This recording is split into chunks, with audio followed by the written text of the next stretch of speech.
to Really Nadia on YouTube. If you haven't subscribed yet, hit the subscribe button down below and hit the notification button as well so you won't miss a video from me. Happy Juneth. You see, I'm in all my melanin greatness. And also my favorite earrings right now, inspired to be bougie.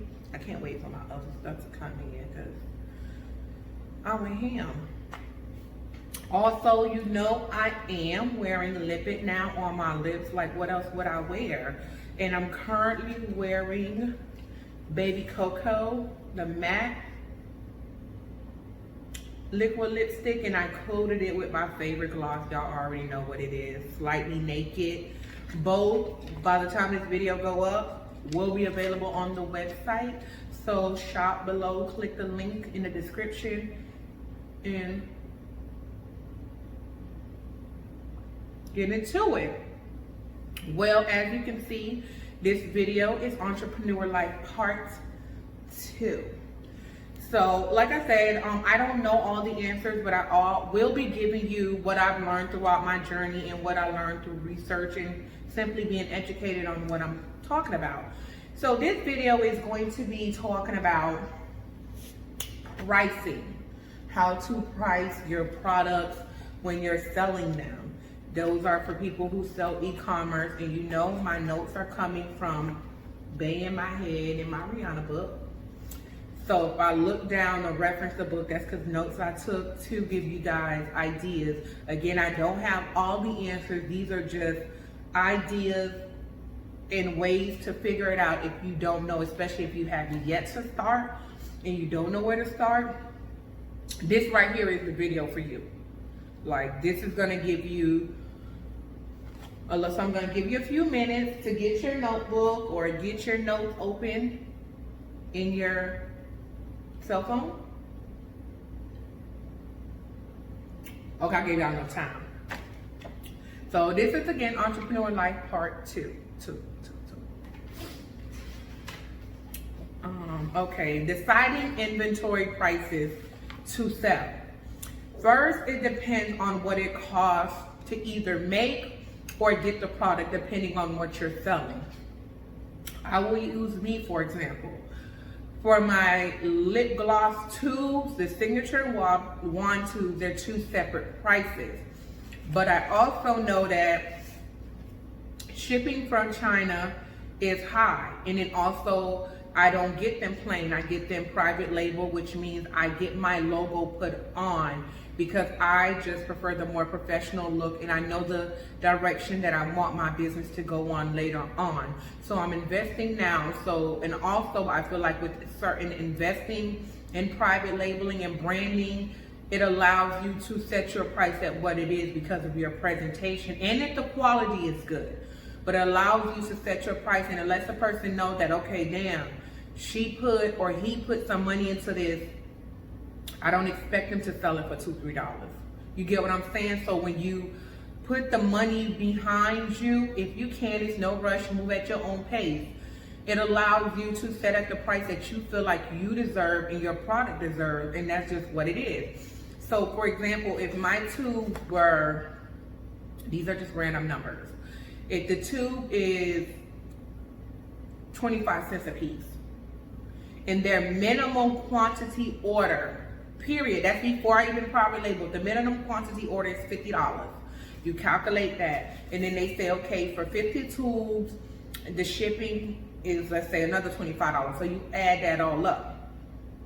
So when it gets to you, you calculate what it costs is, how much you pay, and some people aren't good at math, and that's just me, but you calculate it how you see best for you. So if you spend X amount of dollars on Versagel, then X amount of dollars on pigments, then oils, you subtract all of that in a whole, or you can do it per tube, and if you're that good at math, that's good for you. Then you decide on how you want to price your product to see a return. And I've seen other business people, they always try to go cheaper to get the sale, but either they're losing or breaking even because they're just more eager getting the sale. But at the end of the day, you're not making anything by lowballing yourself because oh, okay, this person's selling this for $15, I'm gonna sell it to 10. And if someone wants to buy it, they might buy the cheaper one, but when they find out the $15 one is better quality than the $10 one, guess what? That's where the business will go. So you calculate pricing in that. And then sometimes with the vendors, when you private label, there's usually minimum between 50 to 100 quantities. So if you're not ready to have that much inventory, and always remember what I told you, inventory is money and profit that can be made later, whether you're sitting on it or whether you benefit from it later. As long as you have inventory and you have product, you have money. Just like a house, as long as you're doing it, as long as you have your house and your car, whether you own it, well, your car, whether you own it, your house is still an asset. So later on, if something happens, that's what you can do. Sell it to get a profit. The same way, so if you're sitting on inventory for a while, you got to figure out a way to get rid of it, whether it's a sale, whether you do pop-up shops, whatever the case may be, you find a way to get it off you.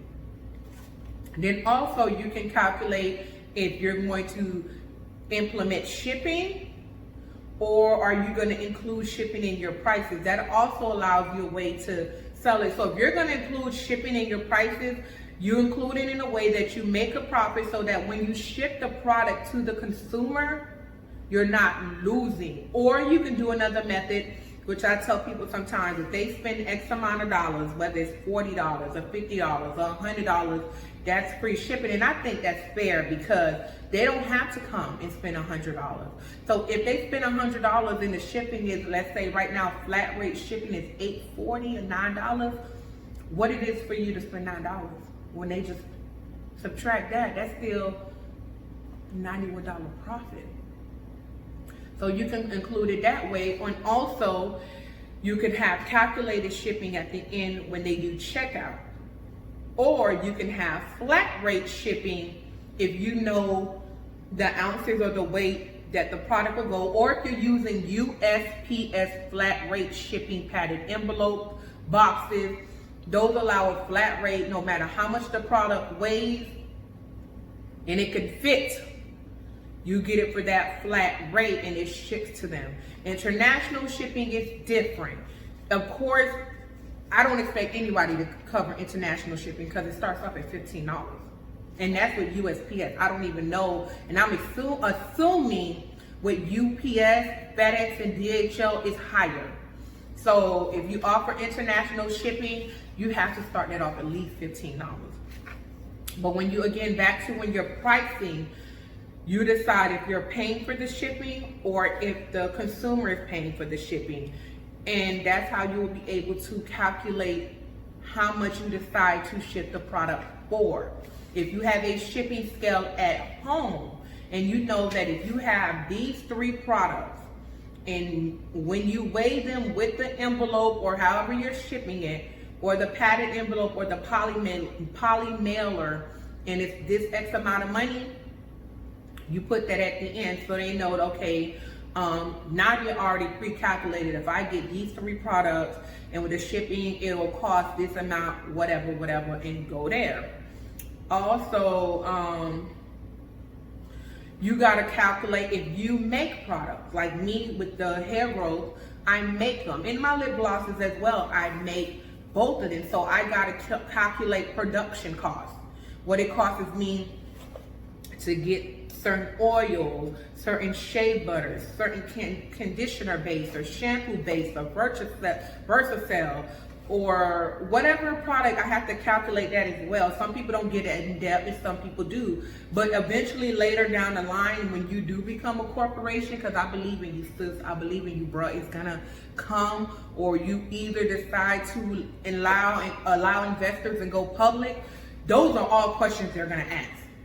Because now they're gonna know how much it costs and how could you be pricing it, because the whole time you could be pricing it wrong. And when they get a hold and they see that your business is something that they can expand, they're going to teach you how to maximize your profit. When the whole time you probably was losing, and I made some of that mistake in the beginning, but you grow and you learn that it is what it is. We all don't come out knowing everything. And if you do, congratulations to you. Also, different shipping platforms.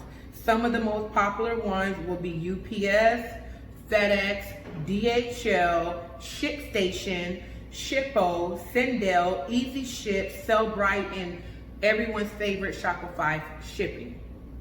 Most of those are discounted because they partner up with USPS and they give you a different rate. Like I use Shippo and ShipStation aside of USPS. I don't use DHL and FedEx because of the prices and simply because I really haven't tried them. And then I always see on social media that other business people, yes, they complain about USPS, but they really complain about FedEx and UPS and DHL. Quiet as it kept, they just fling your stuff around like you get it. You be like, well, damn, did the boss get in a fight and lose? What is it? Was it in a Madagascar trip? Like, you be shocked that your stuff not on the floor on your porch. So you decide those different rates, and like I said, you research and see depending on what your service you're providing, what product you're shipping. If it's like I learned the other day, which I never knew, with Uline packaging, they provide for people that ship like large quantities of shea butter or candles. They provide these frozen Uline packages that allows you to freeze them, and it keeps the package cool, I think up to 2 to 3 days before it gets to your consumer. Because if you're shipping candles and hair grease and hair butter during the summer and they're oil based, depending on how hot it is, it's gonna melt. And some customers, like I learned with grease when I first started, they are sometimes already on, they don't mind putting it in the refrigerator, in the freezer, and let it become a solid to reuse it. And some people, that's the reason for them to complain and then do what? Dispute. Then that's a whole nother problem. So you weigh out those certain things to calculate shipping. And certain stuff like that, to me, in my opinion, that should come to the cost of you, especially if they want a candle. Calculate that and find out, you know, what that's gonna cost. But also, like I was saying, those are all the factors that you play into when you're pricing your product that you're shipping. Whether it be a lip gloss, whether it's shampoo, whether it's a flat iron, whether it's some beautiful earrings like this, you calculate all of that. And sometimes, like, if it's a small item, you might cover the shipping. Or when you do a sale and you have an expected goal and you do a free shipping sale, you have to calculate that, okay, yeah, my goal may be X amount of dollars, but I'm providing free shipping. So if I get 100 orders, those 100 order shippings fall on me. So then you decide on, is it beneficial, or you do the first 50 orders, get free shipping, and you know, and downward from there. But when you calculate your shipping, you calculate the production cost, the shipping, whether you use the vendor, whether you private label, you may include your labeling, but some of that stuff I don't include because that was gonna happen anyways. I was gonna have to label a product anyway, so why am I charging for labeling? I wanted to private label my tools. That's something I wanted to do, and it's, for example, they say private labeling is $30, but it's a minimum $200 pieces, then I'm gonna cover those $30. I don't expect you as a consumer to cover that, something that I wanted to brand and improve my business. So that's where this video is, Entrepreneur Life Part 2, pricing and deciding how to price.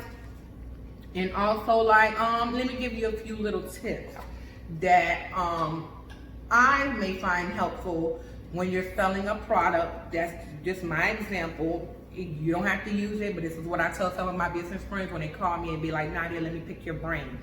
Especially when you're selling online. Excuse me, it's been a long damn time. But when you're selling online, have some sort of incentive, like I explained earlier. Have something like, if you spend $50 or more, free shipping, depending on what you're selling. Or how, if you can weigh it, or if you can fit in a flat rate box, you cover the shipping, because they're spending a significant amount of money with you that they don't owe you. Yes, they may want the product, but they were not obligated to come and support in that quantity. You also can have, I've seen some people do buy two, get the third one half off, buy three, the fourth one free. buy one get one half off. Those are at your own discretion. I had a promo going at one time. Spend $50 or more, you get a free Soft Kisses chapstick on DrozeGrowth.com, and I've seen great results from that because that chapstick is everything. Trust when I tell you. But they were spending. I even had one customer. She like, cause it's just me sometimes, and I was excited. I shipped her order. And she got everything. She was happy. She sent me pictures, but she was like, I'm a little bit disappointed. So I'm like, what happened? Like, you just said all these good things. You sent me the pictures that everything was good. She was like, I really, out of the stimulation drops, which I love, out of the grease, which I love, everything I love, I really was waiting on those Soft Kisses chapstick. Me and my husband love it. And I'm like, I didn't. She was like, so that meant a lot to me. So when I turned around, I sent her 3 for the inconvenience and for the slip up of me. And she's been a loyal customer since. But that was a great incentive that she loved. I've had customers come and be like, I love the chapstick. How many for wholesale? Or can you give me some for my business? And that's something I may look into later, as I am about to do wholesale tubes, 10 millimeter, 15 millimeters for lipandnow.com, because I get a lot of requests and I really want to help cater like to boutiques. It's a little something that you throw in a bag or something that you have on the counter. And also like little shoe teeth and shoe stores, that can be an incentive, because you know, just like when we go to the grocery store, the small little trinkets, the gum, the candy, the chips, while we're paying and we're waiting to get calculated, we start looking, and if you like me, you're like, oh, okay, I might need that. So they see my beautiful, pigmented, smell infused, scent infused lip gloss sitting on the counter. They're inclined to purchase, and they're like, throw it in. Okay, you already. So this is Entrepreneur Life Part 2, pricing and shipping. Entrepreneur Life Part 3 will be coming up really soon. That one will be talking about the difference between corporation, LLC, sole proprietorship, partnership, some of the things you don't know, and some of the things that, depending on how far or the longevity that you see your business, that you do need to know long run, and that you also need to know when you're opening up a business account, when you're doing your business taxes. Yes, I understand LLC is easier because both of mine are LLC, limited liability companies. We'll get into what that really means down to the nitty-gritty later. We're also, in that video, we're going to talk about business insurance. I'm debating if I should include that in the legal entrepreneur life business or include it in that one. But thank you for watching. I hope this video was helpful some way, somehow. If you have any more questions, comment down below, or you can write me on my personal Instagram, OMG Really Nadia, and I would love to answer your questions. Or you can email Droze Growth to Lip It Now, but I do prefer you writing me on Instagram because I'm on that platform a lot more, and I can answer any questions that you do have. Don't forget to follow all my social media platforms. Don't forget to follow, look at www.drozegrowth.com and lipandnow.com. I'm pretty sure there'll be something you see. I'm pretty sure this new inventory drop is going to be everything that you was waiting for. Again, thank you for coming. Comment, like, subscribe, and hit the notification button so you don't miss a video. See you.